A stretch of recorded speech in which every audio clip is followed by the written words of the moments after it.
Thank you so much for having me today. I'm so excited to be here. My name is Liz Wheeler. I host the nightly talk show Tipping Point on One America News.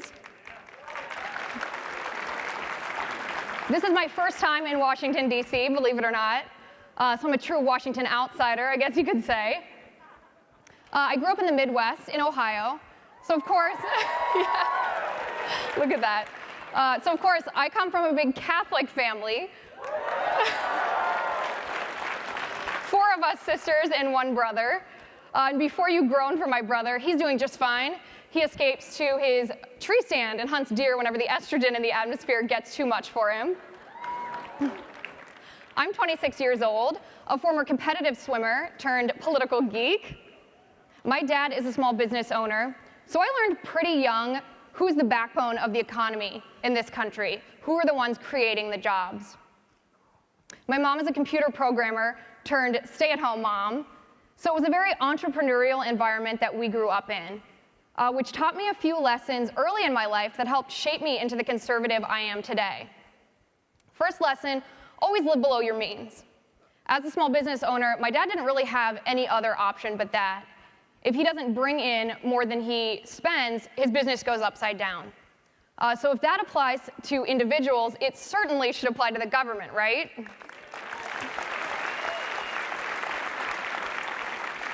I graduated from high school at 16 and a half and finished college with a bachelor's degree in 2.5 years. Yeah, unfortunately, you can picture me in high school. I've since discarded the thick-rimmed glasses with the tape around the nose piece. My older sister is a professional ballroom dancer, and my first younger sister is a singer who's appeared on Broadway.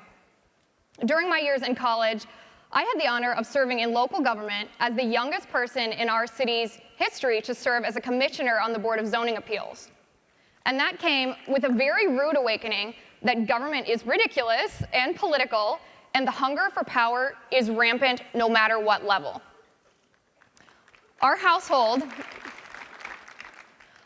was quite competitive growing up, but my parents taught us that our family was a microcosm of capitalism, or really that capitalism is a broader reflection of us as individuals.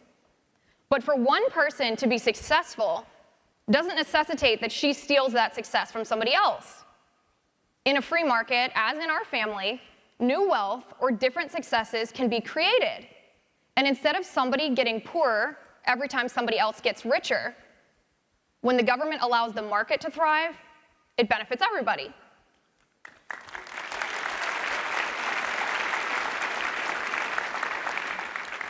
So why am I telling you all this? Not because I want to talk about myself, not so you think about me or my story specifically. It's not about me. It's about everybody's stories, everybody here. Each of our stories, each of our lives is unique. The goals we set, the priorities we choose, the paths we take to achieve those goals, they're all different. That's what makes the American dream unique to America. Because here in America, we, the people, are higher on the food chain than the government.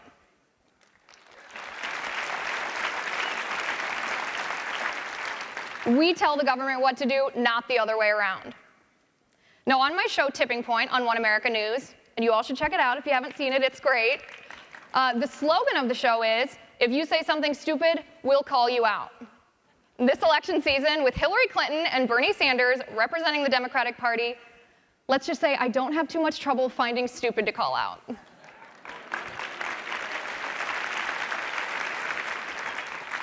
That's our choice this year, you and me, between the American dream, where anything is possible because individual potential is unlimited, and then what the Democrats offer us.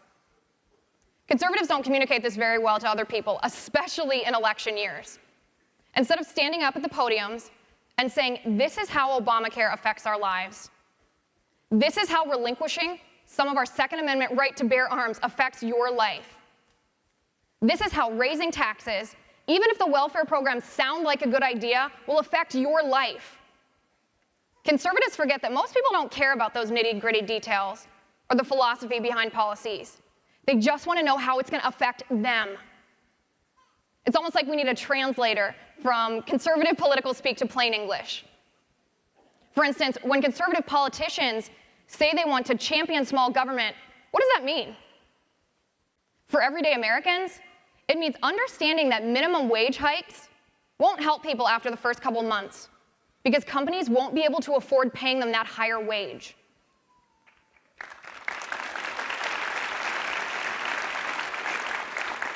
And employees will either lose their jobs, the companies won't hire them in the first place, or the employer will have to shut down altogether.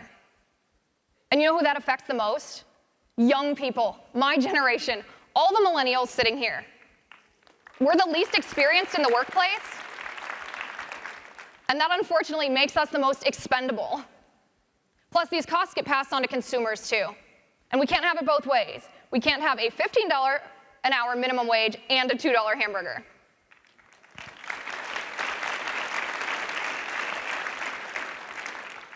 When conservative politicians say, give healthcare to the free market, what does that mean?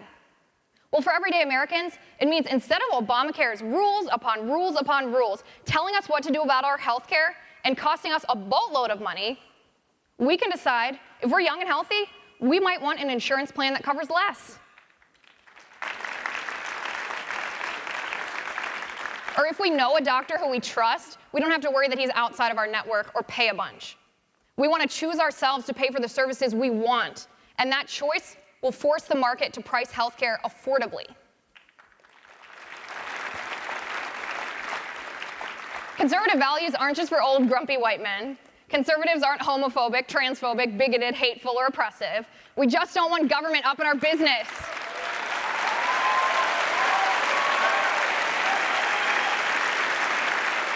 That's what Republicans are offering us this year, even if they don't translate it very smoothly into how it affects our daily lives. Policies like lower taxes lets us decide what to do with our money and lets us help those in need, not just with that money, but with our time. A strong national defense, including a secure border, doesn't exclude immigrants from our nation. We are a nation of immigrants, and we're proud of that.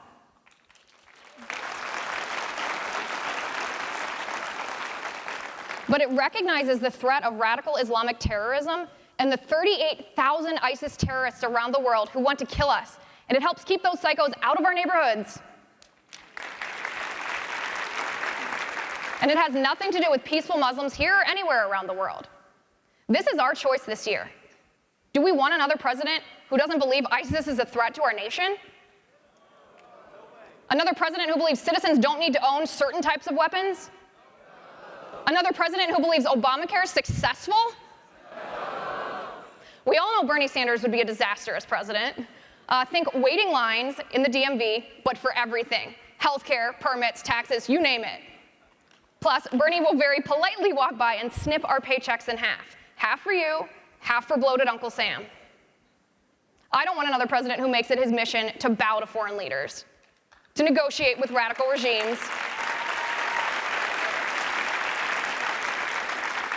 to lose our power in hostage negotiations that encourages other nations to kidnap our citizens, to bloat executive agencies, to attack our Second Amendment rights, to divide our nation with racially charged rhetoric, to ignore veterans' health care when they come back from wars, to lie to us about Obamacare to get it passed, to force Christians to choose between violating their consciences or violating the law.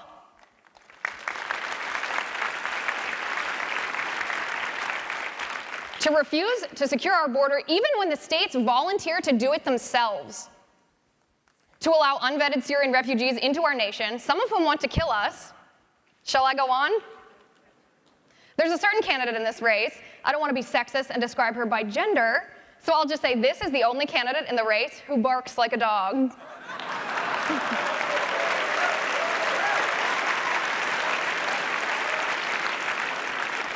Hillary Clinton tells us we should vote for her because she's a woman, shaming young women like myself, young millennial women, for daring to vote for any of the male candidates when she's a woman, for goodness sake. But the reality is, real equality for women isn't promoted by telling us how to vote. It's insulting to my generation, to all the women in this room,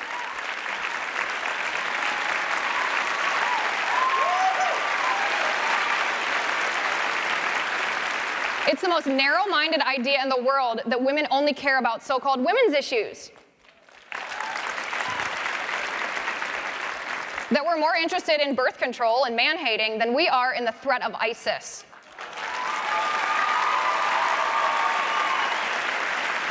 or an unemployment rate that has been simply terrible for women under Obama, or healthcare costs that are rising even as our choices of doctors is drying up, that our taxes are getting higher and our incomes are getting lower, that college debt is crippling the millennial generation, or that Americans are on the brink of losing their liberty. That's the picture Democrats are offering us.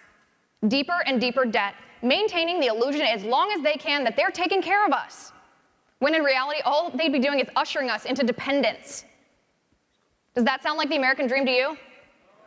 No, me either. What that sounds like is big government-loving, liberty-squashing, agenda-ridden liberal politicians who care more about lining their own pockets and purses, who will not respect the rule of law when it interferes with their policies, and who won't hesitate to exploit racial divide to exact their own progressive liberal agendas.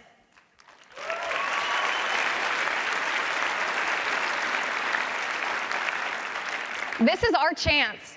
Conservatives, Republicans, independents, Democrats who care more about their day-to-day lives than they care about shady politicians. This is our chance to save America from a future much different than the past we've lived and the future we're living right now. This is our chance to have a backbone, to pray to God for the strength and the eloquence to communicate our conservative values and the courage to fight for what we know is right, no matter what names our opponents call us. To elect a president of the United States who will respect the Constitution and the very fabric of our lives in America.